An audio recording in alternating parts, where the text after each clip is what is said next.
crime policy, violent crime is up 50%, sexual assaults up 75%, gun crime up 116%. Just about everybody in this country is demanding bail reform, and yet the Liberals block it at every turn.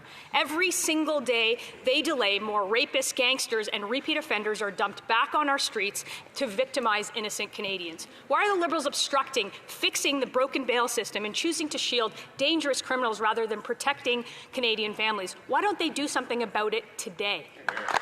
Minister of Justice and Attorney General. Mr. Speaker, with respect to my honourable colleague, I'm sure she knows that we are moving forward with bail reform legislation that will be tabled in the House this fall. I had the opportunity yesterday to connect with a number of my critics, including the Conservative critic, to discuss items of mutual concern. Our belief on this side of the House is that we need to strengthen our bail laws and our sentencing laws to ensure that dangerous people who commit serious crimes and pose a public safety threat are not let to roam free on our streets.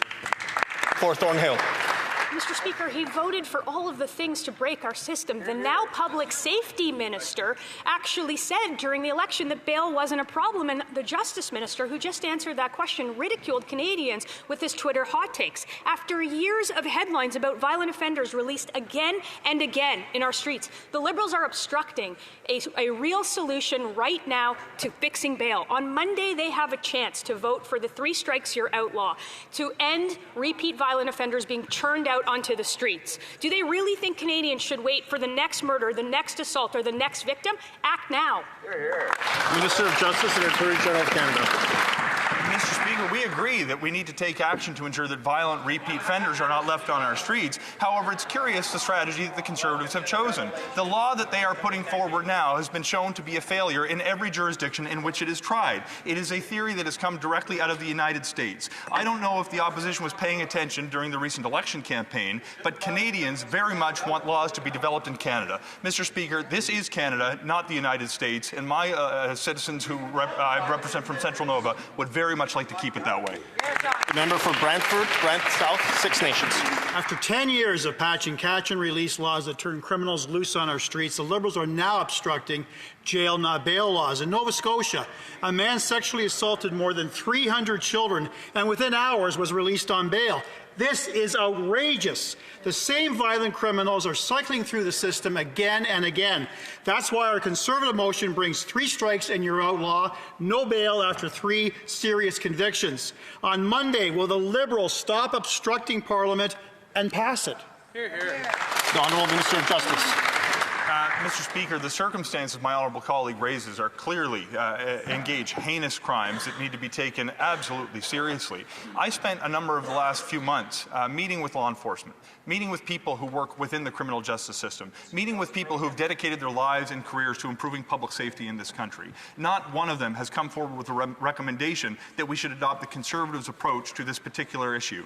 Mr. Speaker, we will use evidence, we will work with the stakeholders who know what they're talking about to advance solutions that will actually make Canada a safer place. I hope the Conservatives will work with us. The member for Brantford, Brant South, Six Nations. If the Liberals really wanted to crack down on crime, they wouldn't cling to their catch and release laws that let repeat violent offenders back on our streets. For years, premiers, police chiefs, and mayors across the country have been pleading with this government while they defend laws that let criminals back on our streets. Enough is enough. Our motion is clear. After 3 violent convictions, no bail, no parole, no house arrest. Will the Liberals stop obstructing Parliament and pass jail, not bail, this Monday, yes or no?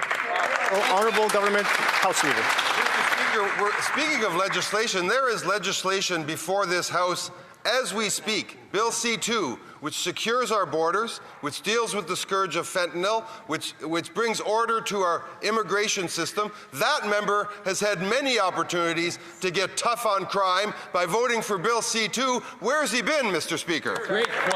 The Honourable Member for Côte-du-Sud-Rivière-du-Loup.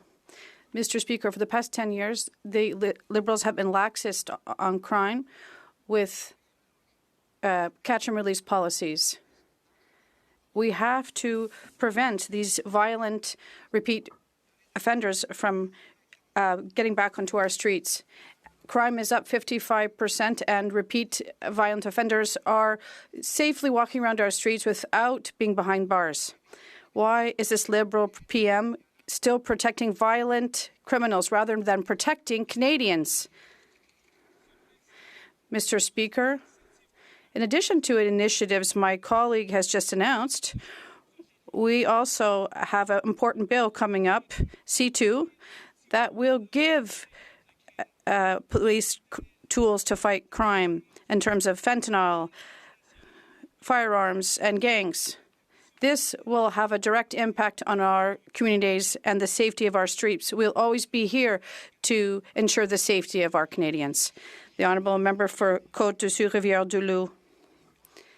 The Liberals promised that they would protect Canadians, but instead they have weakened our laws, opened up the doors to repeat offenders, and refused solutions from the opposition. Our proposal today is clear.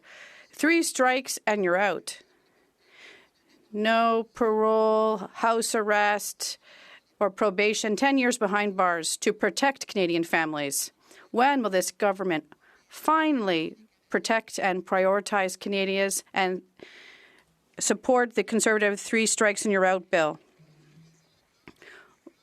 When Quebec electors who are Conservative from the Bas du Fleuve asked if this Parliament could work to take action against crime and implement reform to prevent the import of illegal firearms and end the scourge of drugs in our streets, this member has the opportunity to vote for legislation and several occasions to vote for a bill, C2, that will clean up our legal system